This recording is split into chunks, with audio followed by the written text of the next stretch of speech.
یہ حدیث پاک جسے میں اب بیان کرنے والا ہوں، جس کے اندر صاف صاف وہ سائنس اور علامتیں بتا دی گئی ہیں جو پوری اہل الحدیث پر فٹ ہوتی ہیں۔ حدیث اس طرح وعن ثوبان رضی اللہ تعالی عنہ ان رسول اللہ صلی اللہ علیہ وسلم قال لا يزال طائفة من امتی علی الحق منصورین لا يضرهم من خالفهم حتى یأتی امر اللہ عز وجل، رواہ ابن ماجہ فی کتاب المقدمہ فی باب اتباع سنت رسول اللہ صلی اللہ علیہ وسلم۔ حضرت امام ابن ماجہ رحمہ اللہ کتاب المقدمہ کے اندر باب اتباع سنت رسول اللہ صلی اللہ علیہ وسلم کے اندر یہ حدیث لائے۔ راوی جیسا کہ معلوم ہے حضرت ثوبان رضی اللہ تعالیٰ عنہ ہے۔ حضرت ثوبان فرماتے ہیں کہ نبی کریم صلی اللہ علیہ وسلم نے ارشاد فرمایا کہ لا تزالو، گنتے جاؤ، برابر رہے گی، برابر رہے گی، یعنی دنیا کبھی ان سے خالی نہیں ہوگی۔ جی دنیا ان سے کبھی بھی خالی نہیں ہوگی، یہ لا تزالو کا مفاد ہے۔ اب آپ دیکھیں گے کہ برابر رہے گی، نبی کے دور میں بھی رہے گی، صحابہ کرام کے دور میں رہے گی، دنیا کبھی ان سے خالی نہیں ہوگی، وہ جماعت رہے گی۔ کیا اماموں کے نام پر فرقے بنانے والے یہ دعویٰ کر سکتے ہیں کہ اس حدیث سے مراد وہ لوگ ہیں؟ امام ابو حنیفہ رحمۃ اللہ علیہ پیدا ہوتے ہیں سن 80 کے اندر، انتقال ہوتا ہے 150 کے اندر۔ حضرت امام شافعی رحمۃ اللہ علیہ پیدا ہوتے ہیں 150 کے اندر اور انتقال ہوتا ہے 204 کے اندر۔ حضرت امام مالک پیدا ہوتے ہیں سن 90 کے اندر، انتقال ہوتا ہے 189 کے اندر۔ حضرت امام احمد بن حنبل پیدا ہوتے ہیں 164 میں اور انتقال ہوتا ہے 241 کے اندر۔ اب بتائیے 80 سے پہلے کوئی امام ہے ہی نہیں، ان اماموں کے نام پر جو فرقے بنے ہیں کیا یہ فرقے دعویٰ کر سکتے ہیں کہ لا تزالو کے اندر داخل ہیں؟ لا تزالو برابر رہے گی، اب لا تزالو سے برابر رہے گی، یعنی امام ابو حنیفہ سے پہلے بھی یہ جماعت رہے گی، سن 80 سے پہلے بھی ہے۔ ظاہر ہے کہ فرقے بعد میں بنے، یہ فرقے تو اس حدیث میں آ ہی نہیں سکتے، اس حدیث کے دائرے میں داخل ہی نہیں ہو سکتے، خارج ہے سب۔ لا تزالو برابر رہی۔ اچھا طائفتن ایک ہی گروہ ہوگا، وہ یہ کہتے 4 اور نبی کریم صلی اللہ علیہ وسلم فرما رہے ایک ہی گروہ ہوگا، یہ 2 علامتیں ہوئی۔ لا تزال طائفۃ من امتی، میری امت کے۔ اچھا علی الحق یہ تیسری علامت بتائی گی۔ اب آئیے ہم دیکھ لیں کہ حق کے اوپر ہوں گے، حق سے کیا مراد ہے؟ اللہ غور سے سنیے، حق کس کو کہا ہے قرآن حکیم میں اور حدیث پاک میں؟ اللہ نے اور اس کے رسول نے۔ آیت کریمہ دیکھیے، الذین کفروا وصدوا عن سبیل اللہ اضل اعمالهم والذین آمنوا وعملوا الصالحات وآمنوا بما نزل علی محمد وهو الحق من ربهم کفر عنهم سیئاتهم واصلح بالهم۔ وہ لوگ جو ایمان لائے اور نیک عمل کیا اور ایمان لائے اس چیز پر جو نازل ہوئی جناب محمد رسول اللہ صلی اللہ علیہ وسلم پر، بما نزل علی محمد وهو الحق من ربهم۔ قرآن حکیم یہ لوگوں کے رب کی طرف سے حق ہے۔ اس آیت کریمہ سے صاف معلوم ہوا کہ یہاں حق سے مراد قرآن حکیم ہے۔ آ گیا قرآن، اب حدیث کیا ہے؟ وہ بھی حق ہے کہ نہیں؟ حق ہے۔ دلیل یہ حدیث پاک۔ وعن عبداللہ بن عمرو رضی اللہ تعالیٰ عنہ قال كنت اكتب كل شيء اسمعه من رسول الله صلی اللہ علیہ وسلم اريد حفظه فنهتني قریش وقالوا اتكتب كل شيء تسمعه ورسول الله صلی اللہ علیہ وسلم بشر يتكلم في الغضب والرضا فامسكت عن الكتاب فذكرت ذلك لرسول الله صلى الله عليه وسلم فأومى بإصبعه إلى فيه فقال اكتب والذي نفسي بيده ما يخرج منه إلا حق رواه ابو داؤد في كتاب العلم۔ حضرت امام ابی داؤد اس حدیث پاک کو ایسے کتاب العلم کے اندر لائے، راوی جیسا کہ معلوم ہے حضرت عبداللہ ابن عمرو بن عاص ہیں۔ حضرت عبداللہ ابن عمرو بن عاص فرماتے ہیں کہ میں جناب محمد رسول اللہ صلی اللہ علیہ وسلم کے ہر ادا کو لکھ لیتا تھا۔ كنت اكتب كل شيء اسمعه، جو نبی سے سنتا تھا میں لکھ لیتا تھا۔ کیوں؟ کتابت ثابت ہوئی، جس طرح قرآن لکھا جاتا تھا حدیث بھی لکھی جاتی تھی، اور ارید حفظہ تاکہ لکھ کر کے میں یاد کروں، جیسے قرآن یاد کیا جاتا تھا تو حدیث بھی لکھ کر کے صحابہ یاد کرتے تھے، ارید حفظہ میں اس کو بائی ہارٹ کرنے کے لیے لکھ لیا کرتا تھا۔ تو قریش کے لوگوں نے مجھے منع کیا اور کہا کہ تو جو کچھ سنتا ہے نبی سے لکھ لیتا ہے، اتکتب کل شیء تسمعہ، سب لکھ لیتا ہے؟ انہوں نے کہا ہاں لکھ لیتا ہوں۔ کہا کہ وہ رسول اللہ صلی اللہ علیہ وسلم بشر، رسول اللہ صلی اللہ علیہ وسلم بشر ہیں۔ یہ تمام صحابہ کرام کا عقیدہ بیان کیا جا رہا ہے کہ رسول اللہ صلی اللہ علیہ وسلم بشر ہیں۔ جی وہ رسول اللہ صلی اللہ علیہ وسلم بشر، رسول اللہ صلی اللہ علیہ وسلم بشر ہیں، یتکلم فی الغضب والرضا، کبھی غصے میں بولتے ہیں کبھی خوشی میں بولتے ہیں، تو غصے میں بولتے ہیں تب بھی لکھ لیتا ہے، وہ غلط ہو سکتا ہے غصے میں آپ بولے تو غصے کی حالت میں بھی جو آپ بولے اسے بھی لکھ لیتا ہے, خوشی کی حالت میں بولے تب بھی لکھ لیتا ہے.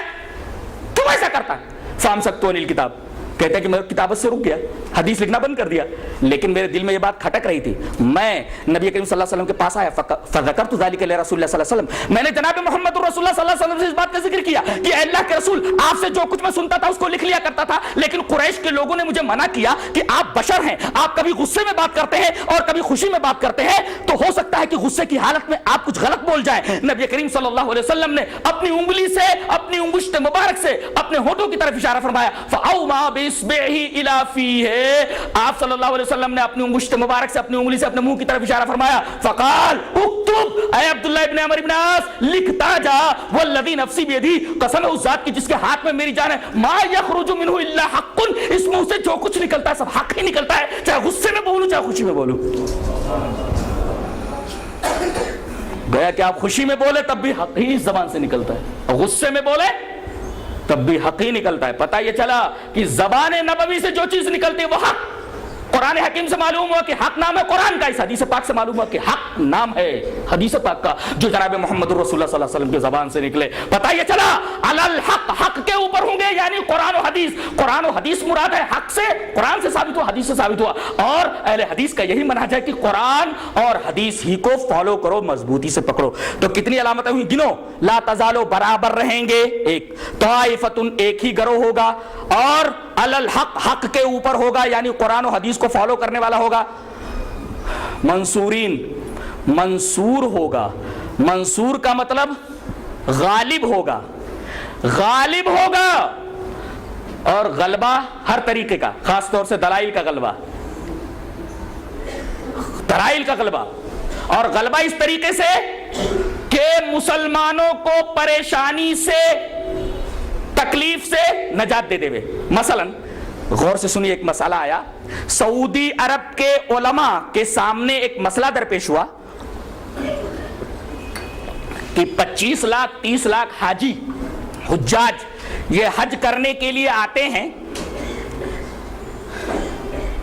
شیطان کو کنکری مارنے کے لیے رمی جمار کرتے وقت بہت تکلیف ہوتی ہے, کچھ لوگ گر پڑتے مر جاتے ہیں, تکلیف ہو جاتی ہے. تو ایسا کیا جائے کہ چند فلورز بنا دیے جائیں, first floor, second floor, third floor, کچھ نیچے سے رمی جمار کریں, کچھ فرسٹ فلور سے, کچھ سیکنڈ فلور سے, کچھ تھرڈ فلور سے, کچھ اور فورتھ فلور وغیرہ سے.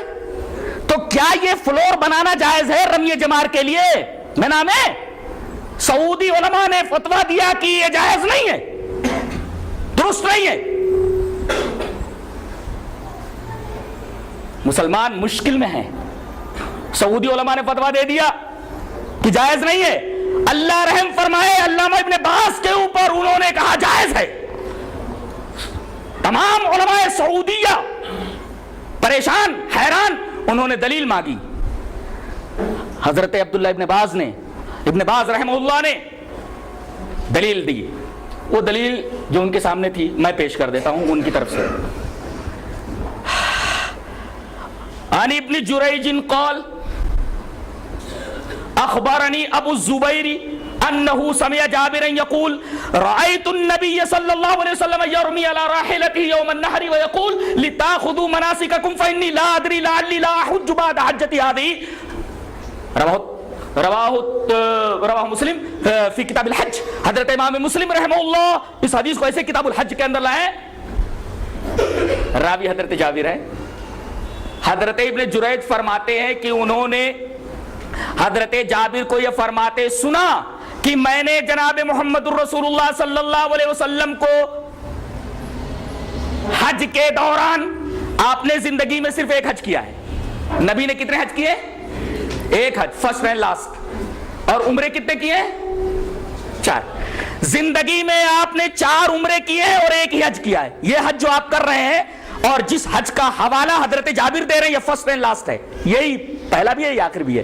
حضرت جابر فرما رہے رأیت النبی صلی اللہ علیہ وسلم یرمی علی راحلتہ یوم النحر, میں نے جناب محمد الرسول اللہ صلی اللہ علیہ وسلم کو حج کے دوران دیکھا کہ آپ رمی جمار کر رہے ہیں, شیطان کو کنکری مار رہے ہیں اس حال میں کہ آپ اپنی اونٹنی کے اوپر سوار ہیں.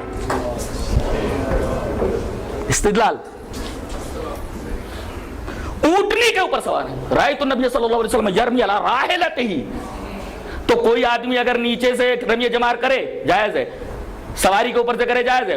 اب اوپر ہیں آپ, فلور بنا دیا جائے جائز ہے, 2 فلور بنا دیا جائے جائز ہے, تیسرا فلور بنا دیا جائے جائز ہے. رأیت النبی صلی اللہ علیہ وسلم یرمی علی راحلتہ یوم النحر. میں نے جناب محمد رسول اللہ صلی اللہ علیہ وسلم کو دیکھا کہ آپ اپنے حج میں رمی جمار کر رہے ہیں اپنی اونٹنی کے اوپر, علی راحلتہ یوم النحر, یوم نحر کے.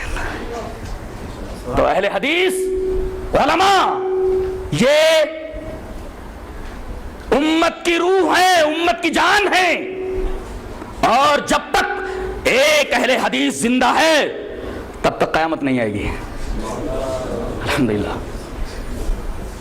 اب دیکھیے لا تزالو برابر رہیں گے, یہ بات فٹ ہوتی ہے صرف اہل الحدیث پر. دوسرے طائفتن ایک گروہ ہوگا, انہی پر فٹ ہوتا ہے. علی الحق, حق قرآن و حدیث اس کو فالو کر رہے ہیں. منصورین دلائل کے اعتبار سے بھی غالب, امت کو پریشانیوں سے نکال دیں, اور مناظرہ ہو تو مخالف کا ناٹکا بند کر دیں. دلائل کے اعتبار سے بھی منصور. اور ایک گلی میں کوئی اہل حدیث ہو, چند دنوں کے اندر دیکھا جاتا ہے کہ پوری جماعت بن گئی ہے, یہ منصور نہیں تو اور کیا, یہ کسی اور جماعت کے اوپر فٹ ہوتا ہی نہیں ہے. لا یضرہم من خالفہم, مخالفت برابر ہوتی رہے گی. کیا کیا نہیں کیا گیا ہے.